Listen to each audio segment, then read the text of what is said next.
5:10 na, 1 Western Visayas na. 5:10 na, 1 Western Visayas na.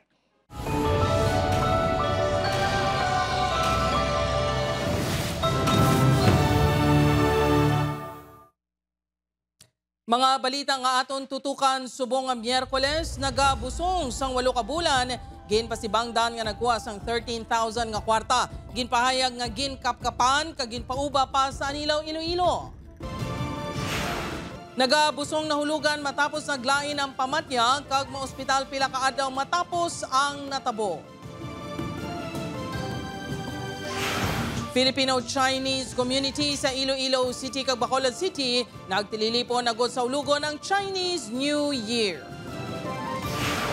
Driver sang tricycle patay sang ginlampusan sang bato sang iya pasahero sa Barangay Mansilingan, Bacolod City. Pagbunggos ang auto sa truck sa Barangay Takas Haro nakuhaan sang CCTV. 3 na ang napatay sa aksidente. Kang 75 anyos nga babae sa Iloilo City nagabreed sang superworm para mangin feed sang exotic animals kag pwede man lutuon para makaon. Ini ang GMA Regional TV, 1 Western Visayas.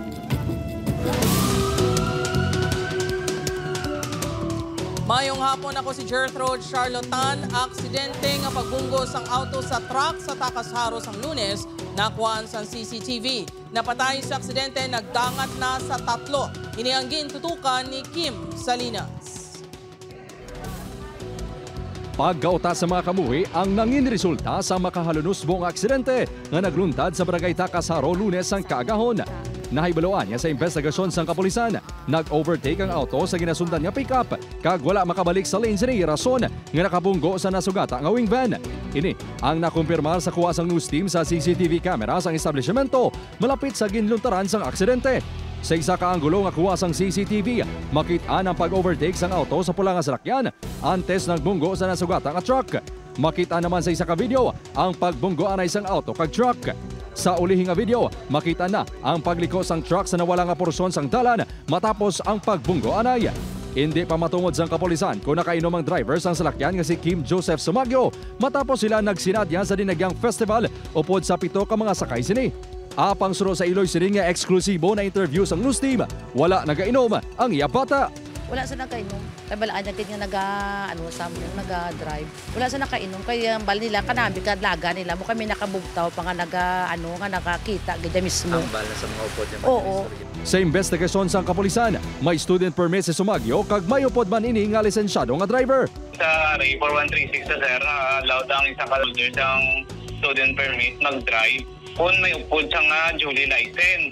Sa karon, naglabot na sa 3 ang napatay sa aksidente matapos ginbawian sang kabuhi. Kay nasang aga sa ICU sang isa ka ospital, si Von Cedric Mabugat. Isa ka katapos sang Philippine Army kag nobyo sang unang napatay nga si Rizalin Anakan. Ini ang ginkumpirmar sang pamilya Mabugat nga nagpaiway na maghatag sang pahayag sa news team. Padayon naman ginabulong ang estudyante nga si Ella nga taga Bacolod City nga nabali ang natuo nga tiil. 4 na ang nakagwa sa ospital. Magasapol ang mga pamilya sa mga sakay sa auto kag posible hindi na magpasaka sang kaso batok sa driver sang wing van kabaylo sang areglo. Upod kay Hans Desierto, Kim Salinas, 1 Western Visayas. Para sa dugang nga mga balita sa Bacolod City kag pila ka lugar sa Western Visayas, mangin kaupod ta si Adrian Prietos. Adrian? Yes, Jers. Mga kapuso, madamogid nga salamat sa Bacolod City naman. Driver sa ang tricycle patay sa ginlampusan sa bato sa iya pasahero sa bahin sang Barangay Mansilingan. Tricycle sa biktima, gintaban pa sa suspect. Yaring balita nga itong gintutukan. Samad sa nawong kagulong na agom sang tricycle driver ng si Edmund Tolosa, 38 anyos, sa nasapwan sa tunga sang Hilamunan sa Bacolod Economic Highway sa Barangay Mansilingan, Bacolod City, alauna sang hapon sang Enero 27. Sunod sa kapulisan, ginlampusan inisang bato sa iya pasahero nga si Almer Seralva, 37 anyos, sa nasambit man nga barangay, pasado alas 2 Lunes sang kaagahon. Nagsakay ang suspect sa tricycle sang biktima kag paglabo sa Hilamunan nga bahin sang barangay. Dito na kaginlampusan sinisang bato ang biktima sang makapila ka beses. Buhi pa ang biktima sa makitaan, pulo ka oras matapos sa tabo ang krimen. Gindala pa ini sa ospital apang ginbawian sang kabuhi samtang ginabulong. Due to severe traumatic brain injury to secondary to muling. Pero pilion tagid ang aton nga mga pasahero. Gintaban pa sang suspect ang tricycle sang biktima. Naresto ini sa kapulisan matapos nga nagpadulong sa ihimata sa Baguio City kag gintuad ang nahimo nga krimen. Siya man ang nagtudlo kung sa din siniginbilin ang pilason nga biktima. Sunod sa suspect, gintuyo niya nga patsyon ang biktima agod kawaton ang tricycle sini. Kinalano ko Kwarta para sa? sa pabulong ang pakisa ko blaw. Patsyon na maglinan sa akin para madala kong tricycle. Anong mo dayon kung madala mong tricycle? Baligya Hindi mabaton, sang pamilya, sang biktima ang nadangatan sini. Siyempre, masakit. May problema patay sa masakit siya. Hindi lang sa patay sa gulpiada. Nakakalilang pagpatay. Naka-stress na kapang dugalain ba ng bot naman, hindi pa madukutob naman mo. Kaso nga robbery with homicide ang ginpasaka batok sa suspect. Upod, Kirinil Casillo, Adrian Priatos, One Western Visayas. Mga kapuso, Filipino-Chinese community sa Iloilo City nagtililipon agad sa ulugon ang Chinese New Year. Pampaswerte subong ang Chinese New Year atraksyon sa isa ka templo sa Bacolod City. Si Kim Salinas nakatutok live sa Muellelones City proper. Kim?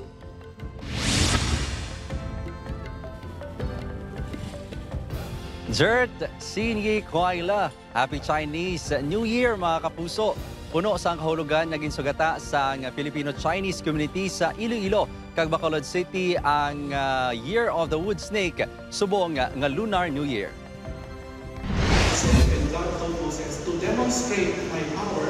Nagpadulong sa Santa Maria Parish Church ang mga miyembro sang Filipino-Chinese community sa syudad agud magtambong sa misa kaangot sa pagsaulog sang Chinese New Year subong adlaw. Ang misa ang ginpatingayon sa lengguwahe nga Ingles kag Chinese. Diri nagsindi sang insenso ang mga Filipino-Chinese kag naghalad man sang mga bilog nga prutas kag bulak. Si Annie ginselebrar ang bagong tuig paagi sa paghanda sang Chinese food upod ang iya pamilya. We make dumplings. We eat together. Tradisyon man sang Filipino-Chinese community tag sa kabagong tuig amo ang paghatag sang ampaw bilang simbolo sang kabaganaan. This is the sign of blessings from God for the abundance, the prosperity, and the brightness of this coming new year. Nagasimbolo ang manog sa subong nga Year of the Wood Snake sang resilience, healing kag wisdom. We remember our provident or the divine being who has been provident to us in the past year, and in faith we also believe that He will continue to be provident to us. Nagtambong sa misa ang alkalde sa syudad bilang pag-ugyon sa selebrasyon. Well, hopefully the Year of the Snake will bring us more unity, more strength, more better fortune. Samtang, ginaamat-amatan na plastar ang stage sa Iloilo Freedom Grandstand kung saan hiwaton ang cultural show kag fireworks display. Sa Biyernes, temporaryo nga siraduhan ang pila ka mga dalanon sa syudad. Sa Yuan Thong Temple naman sa Barangay Villamonte, Bacolod City, padayon ang pagpangamuyo sa mga miyembro sang Filipino-Chinese community. Agud mas mangin maswerte, ginpaathagan ang mga ini sa mga dapat ipakapit sa panimalay kag isulob subong nga Year of the Wood Snake. Kaangay na lang sa mga Chinese lantern, incense candle, mga prosperity kag wishing ribbons, lotus candles for purity and wisdom, mga ampaw, kag mga pula nga butang, agud mas mangin maswerte sa Chinese New Year. We have here what we call a keychain, no, that says Nian Nian You Yu, means coming more blessings, more lucks, more food, more money. Kinahanglan man magsulat sa mga malapad nga ribbon para sa ikayong lawas kag kabuganaan. Panugan ni Venerable Master Zirong sa pareho nga Chinese, mga Pinoy kag sa mga luyag mahibaloan ang pagtulunan sang Budismo. This year we say about 光明在望，向前有路. It means that keep going, the future is bright. If you don't give up, you will be successful.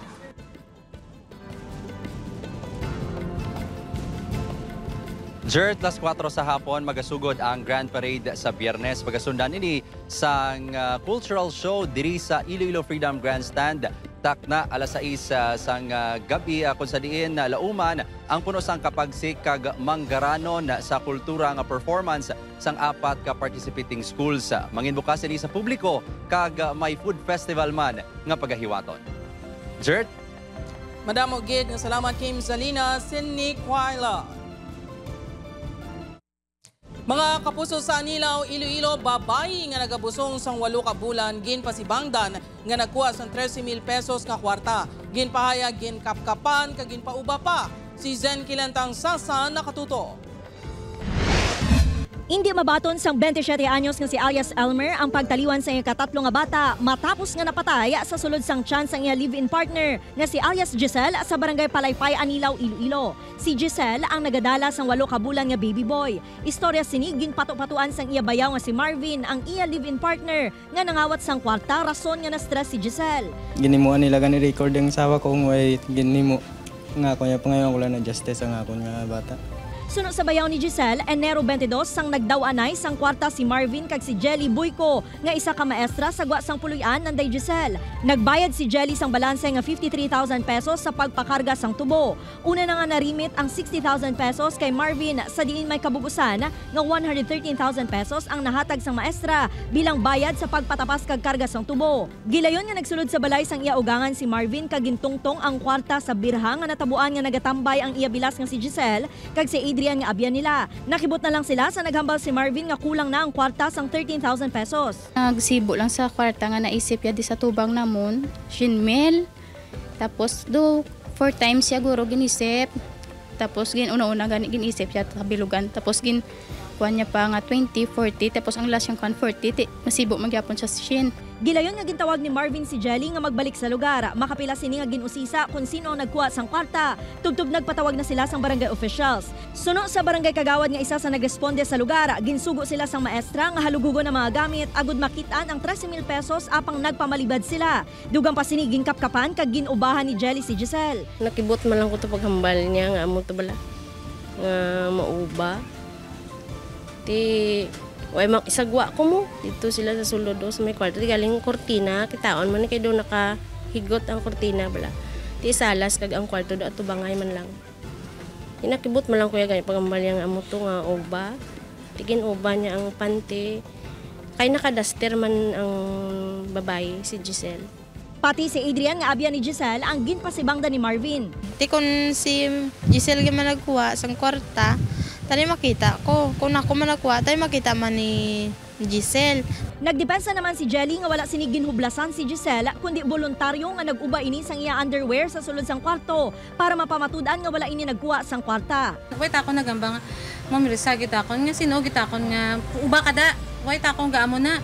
Siya tanang nagambal sa nga para ma-justify naman nga wala siya nagtago. Kinanan pakita naman nga uba pero wala siya nagpauba ko gid nga nauba kita na duster wala amo na.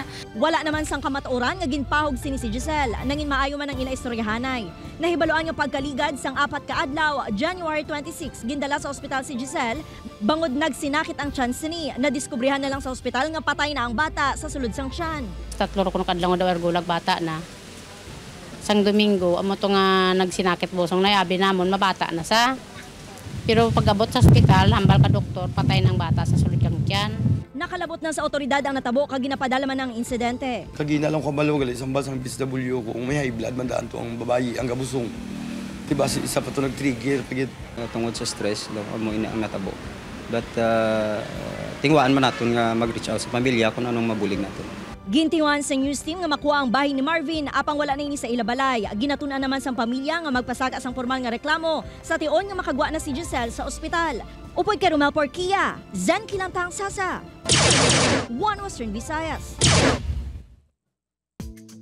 O bili mga kapuso, isa ka sa isang ulod nga ginatawag nga superworm ginabreed sa isa ka senior citizen sa Iloilo City. Pagbaligya sang superworm nangin palangabuhian sinikag nagaserbe pa nga pagkaon sang iya pamilya. Nakatutok, Zen Kilantang Sasa.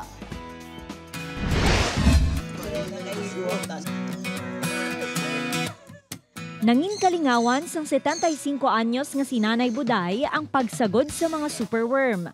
Very hands-on gid ini halin sa pagbuto sang superworm, tugtog mangin larva, pupa kag adult beetle. Ginapakaon ni Nanay Buday ang mga ulod sang mansanas, sayote kag green leafy vegetables. Ginabaligya sini ang superworm. Kalabanan sa nagabakal, ginapakaon sa mga exotic animal. Nga nagabakal sini ginapakaon sa arwana, sa mga goldfish, sa mga lizards, sa mga snake. Ang matipon sini nga kwarta amo ang iya ginagamit sa pagbakal sini sang iya maintenance nga bulong para sa high blood kag diabetes. Apang magluwas nga source of income sini ang pagbreed sang superworm, nagaserbe pa ini nga sudan sang iya pamilya. Sa iban sini hindi sila kung makita nila ini. Ang diriya sa amon ginaluto kung ginaiya kag ginakaon.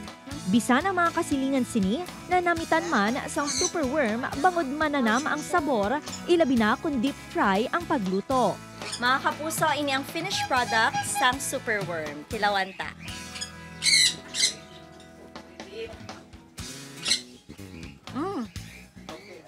Very crunchy kag namit. Daw pasayan, di man ang sabor. Base sa pagtuon, ang superworm ang isa ka healthy nga ulod nga valuable source of protein, rich in vitamins and minerals, pareho sang calcium, potassium kag magnesium. Upod kay Cirilo Randuque, Zen Kinantang Sasa. One Western Visayas. Ini ang GMA Regional TV, One Western Visayas. Duha ka lalaki nakuhaan sa video nga nagatapungulay sa Lambunaw, Iloilo. Initay sang ulo samtang nagabiyahe rason suno sa kapulisan. Si John Sala nakatuto. Makita sa video ang paglilupad sa mga inumol. Nagapukutay sa tunga sang dalan sa pagdugo ng ilong kag baba sang isa sa ila. Ining natabo sang weekend sa Barangay Poblasyon Ilawod, Lambunaw, Iloilo. Suno sa Lambunaw Municipal Police Station, sa alias Juan nga tricycle driver kag alias Pedro nga isa naman ka motorcycle rider ang nagasundanay sa dalan sa nagluntad ang hindi pag-intindihanay. Sang ginusisa sa kapulisan, hindi man kilalahay ang duha. According sa kuan sa biktima, road trip siguro nang alinan kadlak kabiyahe man lang sa Barangay Ines. Tapos ang isa niya ang kontrada sa kanya sa motor. So along the way doon nagapanay sila sa dalan. Hindi sila disgusto sa ilang sa dalan. Matapos ang initay sang ulo sa dalan, nag-overtake na si alias Pedro. Sa naglambot sa bahin sang barangay nga nakuhaan sang video, dito na sinigin sulong si alias Juan. Bangod sa insidente, nakaangkon sang pila sa ilong si alias Juan suno sa kapulisan. Gitinguan man sa kapulisan nga matumod kung posible daan nga hilikot-ano ng pag-atake ni alias Pedro kay alias Juan, apang wala sang may matuad ang biktima. Hindi man mapatod sang kapulisan kung taga-banwa sang Lambunaw o kung pangayaw si alias Pedro. Sa tuning ang kuan ang malawig na pagpasensya kag ikawan ta lang ang reckless driving. Nagapaayo na sa karon ang biktima. John Sala, One Western Visayas. Mga puso sa Negros Occidental naman, patay ang 32 anyos sa si alias Putot matapos ng tiro sa Purok Masulhay, Barangay Maaw, Bagao City. Lunes ang gabi, ginatudo suspect si Feli Chris Norbe. Sunod pa sa kapulisan pasado alas 9 sang gabi sang nagluntad ang komosyon sa tungasang grupo sang suspect kang biktima sa gwa sang isa ka ilimnan. Napahagan-hagan pang tensyon kag naglakat na ang grupo sang suspect. Ginapahayag na samtang nag-inom-inom ang biktima na suya ini sa grupo sang suspect bangod sa maggahod nga pagpaandar sang motor sa tupad nga motor shop.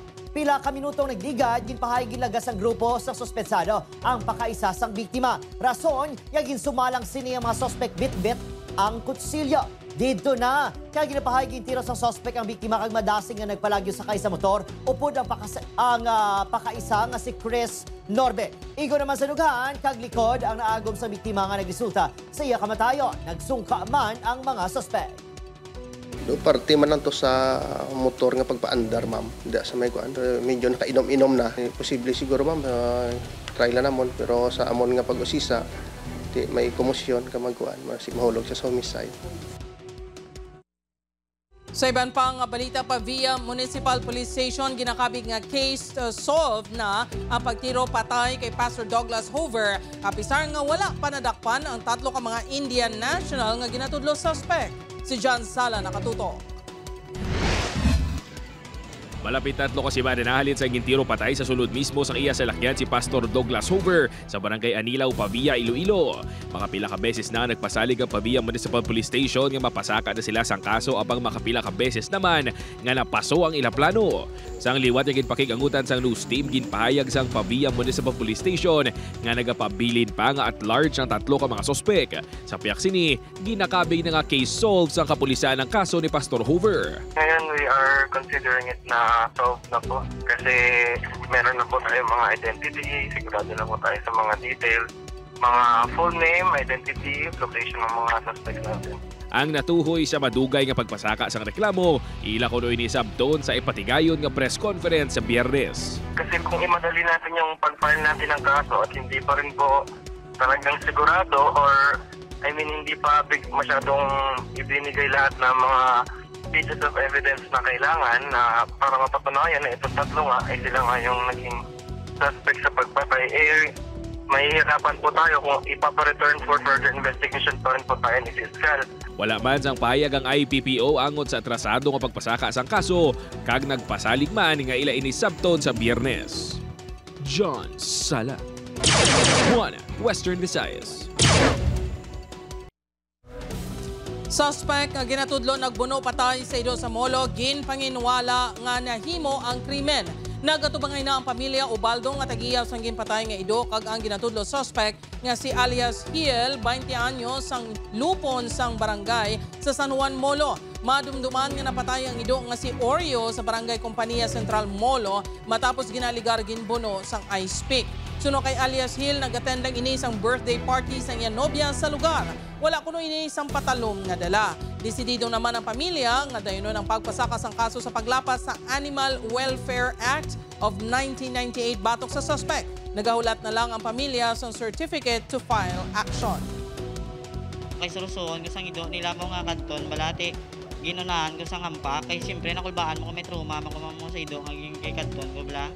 Sige na ang pampakti ako ilay salaan nga nga ako kuno nagbunok sa ila ido tapos ako ginadiin nila tapos sukton ko nila sa ang balor nga 50,000 to 100,000 nga balor sa kwarta hindi ko nakuha ang giway kami na sa kalidad nga kwarta mo na Mga puso, halin sa 22 ka volcanic earthquake nagdubo sa 5 nga record nga pagtayog sa Mount Canlaon sa sunod sang 24 oras nga monitoring suno pa sa FIVOS.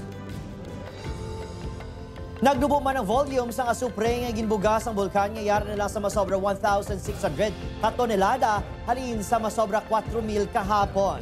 Base sa 24-hour monitoring sa FIVOX, wala sang pagbugas ang aso nga may upod nga abo ang bulkan. Posible sunod sa FIVOX nga barado ang crater sa bulkan rason niya hindi makasungaw ang gas salin sa idalom sini. Nagapabilin sa alert level 3 status ang bulkan. Mga kapuso, ginhatagan pagtamod ang nagakaigo nga pagpili isang kandidato sa eleksyon 2025 sa ulihing nga bahin sang Mindanao leg sang GMA Masterclass Eleksyon 2025 Dapat Totoo Series. Si Julius Bilacaol nakatuto.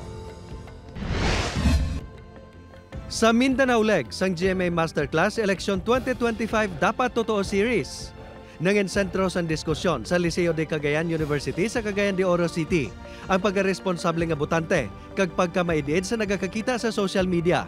Kapag nakakita kayo ng content, what do? You have to watch, read, and listen. Consume the content, but for the purpose of finding out kung talaga bang yung content na yan ay totoo. Especially now that deepfake content has been circulating. Pagpili man sa nagakaigo nga kandidato ang ginhatagan pagtamod sa katapusan nga bahin sang Mindanao leg sa Central Mindanao University sa Maramag, Bukidnon nga gintambungan sang linibo ka mga estudyante. This masterclass is not just an event. It is actually a call of action. It is a testament to the critical role that informed and responsible citizens play a vital role in shaping the future of our nation. The challenge of discerning truth from misinformation becomes even more pressing. Fake news undermines not just individual understanding but also the very fabric of democracy and governance. Sa iya mensahe, ginpakigbahin ni Senior Vice President and Head sang GMA Integrated News, Regional TV and Synergy, Oliver Victor B. Amoroso, ang importansya sa pagkamaidid kag fact-checkers bilang depensa sa nagapalaptas ang sala nga mga balita o kon impormasyon. We the people are the leaders. We are the deciders. So make yourselves knowledgeable about these issues. Watch the news on TV. Read digital. And don't fall, rather, for slogans, one-liners, screamers, and hate peddlers. Julius Belacaol. 1. Western Visayas.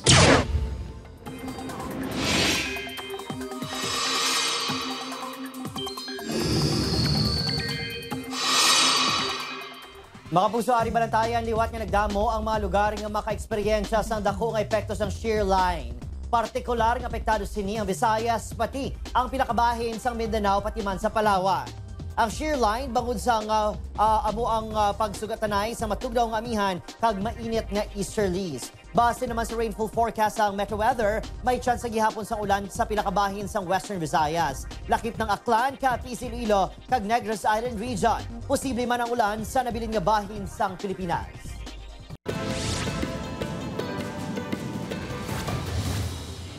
Kapintatlo ka adlaw matapos wala makapauli sa San Joaquin, Iloilo, humalin sa nagpalawod. Nakitaan sa kadagatan, sakop sang ani ni Antique, ang sakayan ni Arturo Santa Lucia, 59 anyos, Lunes ang aga. Apang padayon nga ginapangita ang manug pangisda nga nagasoksok sang itom nga panapton kag pantalon nga stripes. Ginkuha na sang pamilya ang sakayan sa Antique.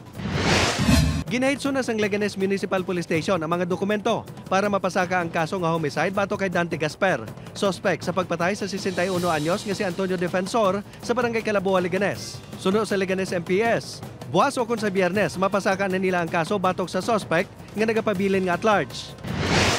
Wala na nakaluwas pa ang isa ka high-value individual sa ginkasang nga drug buy-bust operation kay inasang kaagahon sa Barangay Poblasyon, Leganes, Iloilo.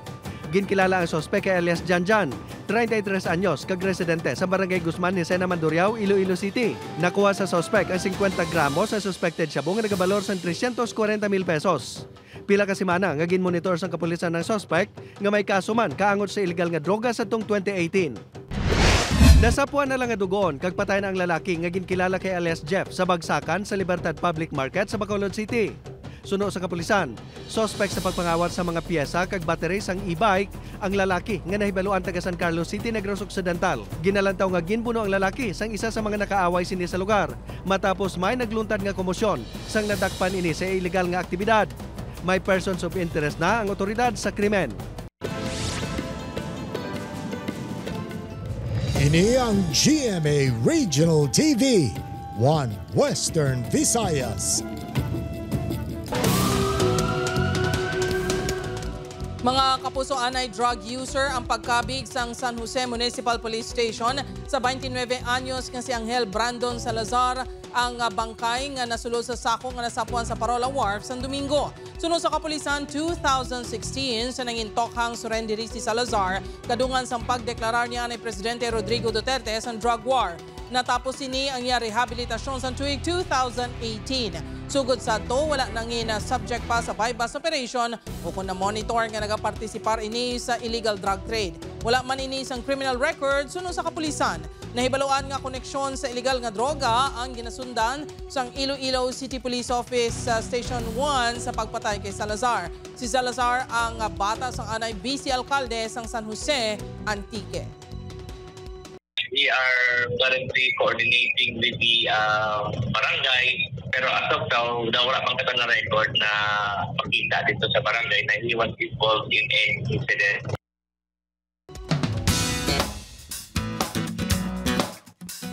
Ang teleserye ng totoong buhay, Pinoy Big Brother, malantaw na sa GMA kasunod sa pagtingob sa puwersa sang kapuso kag kapamilya executives. Sa mismo bahay ni Kuya ginhiwat ang contract signing. Si Tess Ordales nakatuto. Start ng kotse. After Unbreak My Heart, it's showtime kag ang highest grossing Filipino film of all time na Hello Love Again.